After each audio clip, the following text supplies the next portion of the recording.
Адамдарда уайымы жоқтық емес, тамағы тоқтық, түрлі дертке душар етуде дейді дәрігерлер.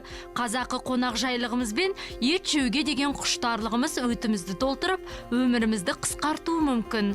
Әсіресе мереке күндері дастархан басына жиі жиналатынымыз рас. Мерекелер кезінде, қонаққа көп барған кезінде адам тамақты диета сақтамай көп ішіп қояды ғой, сондай кездерде өт потихоньку қоюлана береді.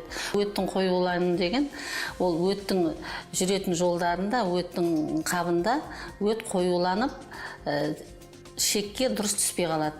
Қоюланған кезде ол уақытында ем қабылдап ол өтті дұрыс шығармаса, ол бірте-бірте қоюланып тұрып, артынан тас болып түйіліп қалу мүмкіндігіне де әкеліп әсер етуі мүмкін. Ауру асқынып өтте тас пайда болса, хирургиялық ота жасатуға тура келеді. Сондықтан дер кезінде емделген жөн. Ал өт толғанын қалай білуге болады?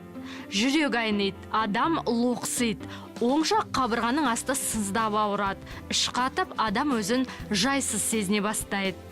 Өті толған адамдарға біріншіден майлы тамақты азайту керек болады. Екіншіден қуырылған тамақтарды азайту керек болады. Тұзы көп, бұрышы көп, жаңағыдай істеген тамақтарды азайту керек болады.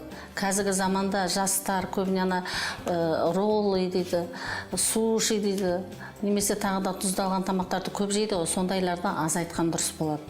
Олардың бәрі де өтті жаңағы біріншіден өттің жолдарын, өттің қапшығын қабындыруға бейім болады. Сондай-ақ салауатты өмір салтын ұстанып, қимыл қозғалысты көбейту қажет. Әдетте мереке күндері мазаңыз кетсе, үй жағдайында да өтті тазартуға болады дейді мамандар. Минералды сулар өте көп, солардың біреуін алып, если жаңағыдай дюбаж деп атаймыз медициналық тілмен, сол дюбаж жасағыңыз келсе, таңертең аш қарынға тұрып, түнде оны ашып қоясыз 3 литрдай суды. Таңертең тұрған кезде 36-37 градусқа дейін жылыту керек. Содан кейін барып, аз-аз порциямен өзіңіз іше алатындай сол 3 литрді асықпай ішу керек. Сосын оң жақ бауырдың жаңағы өт қабының тұсына жылы грелка басып қойып, ішсе, обедтің уақытына дейін ішсе, ол өтті тазартады. Оны біз слепой зондирование дейміз, немесе тюбаж деп атаймыз. Олай істеуге болады, оны айына 1 рет істеп тұруға болады, сөйтіп қайталауға болады. Бұл әдісті айына 1 рет жасасаңыз жеткілікті.